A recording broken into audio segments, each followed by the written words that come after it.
How American taxpayers helped fund the Chinese military. Commentary. Congressional investigations and independent research have found that U.S. universities trained Chinese government and defense personnel, while American taxpayers helped fund programs that created national security risks.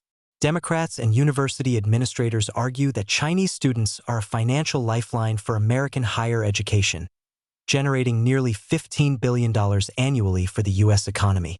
They make this argument as universities face an enrollment cliff driven by post-2008 declines in the birth rate, with the college-age population projected to shrink by 15% between 2025 and 2029. However, that argument overlooks the fact that much of this money comes from U.S. taxpayers. It also ignores the national security risks posed by many of these students, some of whom have direct ties to the Chinese Communist Party or the People's Liberation Army and have been implicated in espionage. The House Select Committee on the CCP found that Chinese students at major research universities are overwhelmingly concentrated at the PhD level, where they contribute as little as 0.2% of tuition revenue while gaining access to federally funded laboratories. At one surveyed institution, more than 25% were involved in taxpayer-funded research, while at another, half of all Chinese PhD candidates received federal grants. These are not the full tuition-paying undergraduates universities cite to justify the arrangement. Instead, they are graduate researchers in STEM fields, disproportionately drawn from PLA-linked institutions, and represent the population the FBI has identified as the primary vector for academic espionage.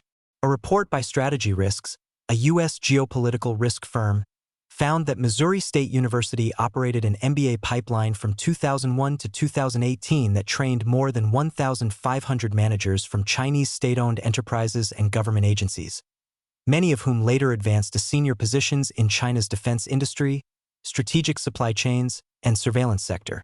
Chinese-language government documents describe the arrangement as a China-U.S. state-to-state cooperation project. A parallel program launched simultaneously at Wright State University in Ohio, suggesting a broader CCP strategy rather than an isolated case. Although Missouri State conferred the degrees, the CCP, not the university, selected the students. China's State-Owned Assets Supervision and Administration Commission and other Chinese state institutions controlled the admissions criteria and the composition of each cohort. Recruiting documents from Sichuan and Shandong required political reliability, including formal CCP membership in early notices and a high level of ideological and political consciousness in a 2018 notice. Program applicants also received preferential admissions treatment, including waivers of English proficiency requirements. Among the program's alumni are executives linked to the Aviation Industry Corporation of China, or AVIC, China's largest state-owned aerospace and defense conglomerate.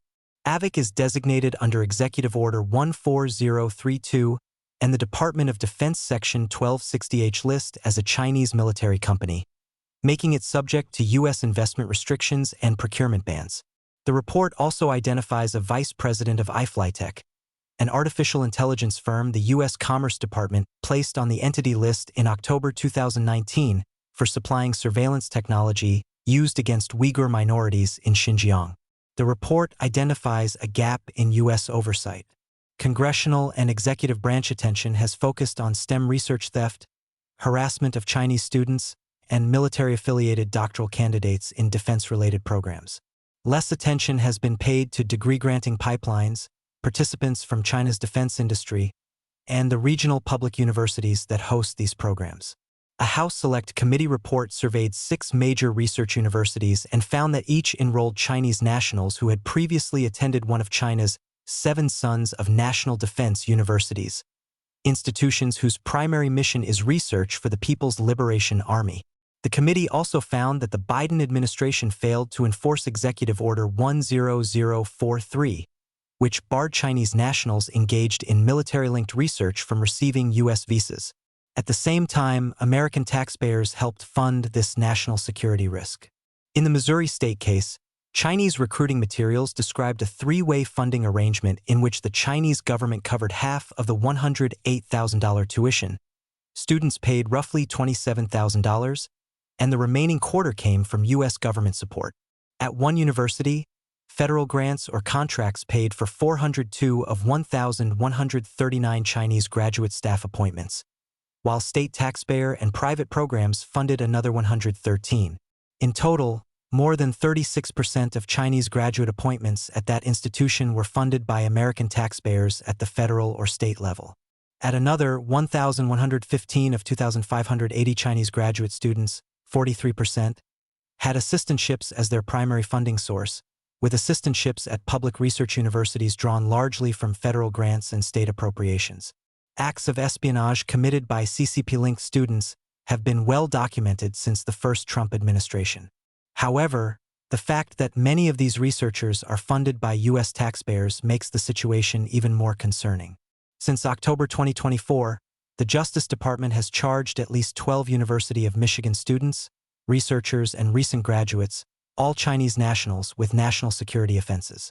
The cases include 5 Shanghai Jiao Tong University exchange students who were caught filming military exercises at Camp Grayling. In September 2025 Senate testimony, FBI Director Kash Patel confirmed that 59 foreign intelligence operatives had been arrested for spying or smuggling since January 2025, and that active Chinese counterintelligence investigations were underway in all 55 FBI field offices. The House Homeland Security Committee has documented that 80% of U.S. economic espionage prosecutions allege conduct intended to benefit the Chinese regime. Congress has identified the problem but has not yet closed the pipeline. The Safe Research Act, authored by House Select Committee Chair Representative John Mullinar, would bar federal STEM funding to universities that collaborate with foreign adversary-controlled entities and require disclosure of Chinese military affiliations. The House passed it as an NDAA amendment in September 2025, but 210 institutions opposed it, and it was stripped from the final bill. Senator Eric Schmitt's Protecting Higher Education from the CCP Act would bar CCP members and their families from student or exchange visitor visas. The Defending Defense Research from CCP Espionage Act would prohibit universities conducting duty-funded research from contracting with Chinese entities of concern beginning in 2027. Each measure addresses only part of the problem, and none has passed, leaving the United States vulnerable to CCP espionage.